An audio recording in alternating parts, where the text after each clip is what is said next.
आपने पहले ही अंदेशा जताया था, क्या कहना चाहती हैं? सर, हम यही कहना चाहते हैं कि पुलिस की वर्दी दी गई है तो उसका गलत फ़ायदा ना उठाएं।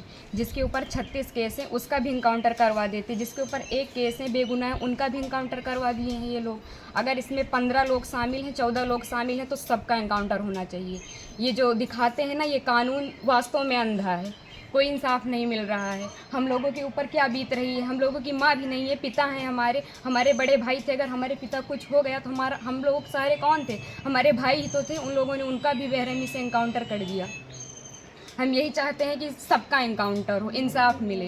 इस सरकार में हम अभी तक तो सरकार के खिलाफ कुछ नहीं बोल रहे थे, लेकिन वास्तव में जो हो रहा है बहुत गलत हो रहा है। ये नहीं होना चाहिए, चाहे फिर इसमें विपक्षी पार्टी हो या फिर कोई भी हो, कोई भी नेता हो, जो करवा रहा है बहुत गलत करवा रहा है। हम लोगों को इंसाफ मिलना चाहिए, ऐसा नहीं होना चाहिए था। जो किए हैं बहुत गलत किए हैं। भगवान तो उनको सज़ा देंगे ही, लेकिन उनको भी सज़ा मिलनी चाहिए कानून की तरफ से।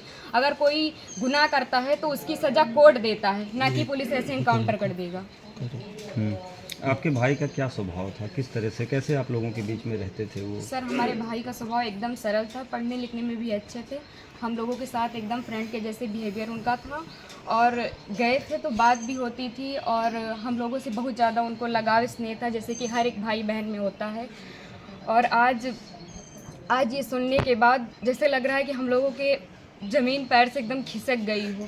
जो कानून ने किया उनको ऐसा नहीं करना चाहिए। अगर वो मिल गए थे, झूठी दिखा रहे हैं कि फायरिंग हुई, मुठभेड़ हुआ। अगर कोई छिप रहा है डर की कि हमारा इनकाउंटर ना हो जाए, तो ये झूठा अफवाह क्यों फैला रहे हैं कि फायरिंग हुई, मुठभेड़ हुआ? कुछ नहीं हुआ। उसमें फिर पुलिस को भी मरना चाहिए था ना, पुलिस का इनकाउंटर क्यों नहीं हुआ? आखिरी बार कब आए थे आपके भाई? आखिरी बार 3 जून को आए थे, 4 जून को उनका टिकट था, वापस चले गए थे सूरत, वहीं रहते थे। तो क्या एक साजिश तहत आपके भाई की हत्या हुई है, एसटीएफ ने और कराया? इसमें जो विपिन सिंह हैं और जो विनय शुक्ला हैं, वो हमारे घर पे आए थे, 3-4 बार आए थे, और हमारे भाई पढ़ाई करते थे। अभी तक हम ये सब बयान नहीं करना चाहते थे, लेकिन अब हम एकदम सच्चाई बता रहे हैं।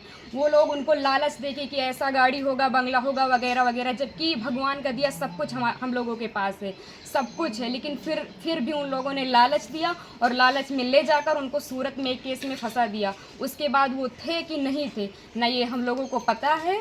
ये तो सिर्फ जिन लोगों ने करवाया उनको पता है, विपिन सिंह और विनय शुक्ला को, और या तो भगवान को पता है वो सच था कि झूठ था। अब तो इनकाउंटर कर ही दिए हैं, जीवित तो कर नहीं सकते हमारे भाई को। बस हम ये चाहते हैं कि जिन्होंने इनकाउंटर किया उनके ऊपर केस होना चाहिए, कि अगर कोई गुनाह होता है तो उसकी सज़ा कोर्ट देगा, ना कि एसटीएफ वाले या फिर पुलिस वाले। बस हम यही चाहते हैं। ठीक ठीक ठीक।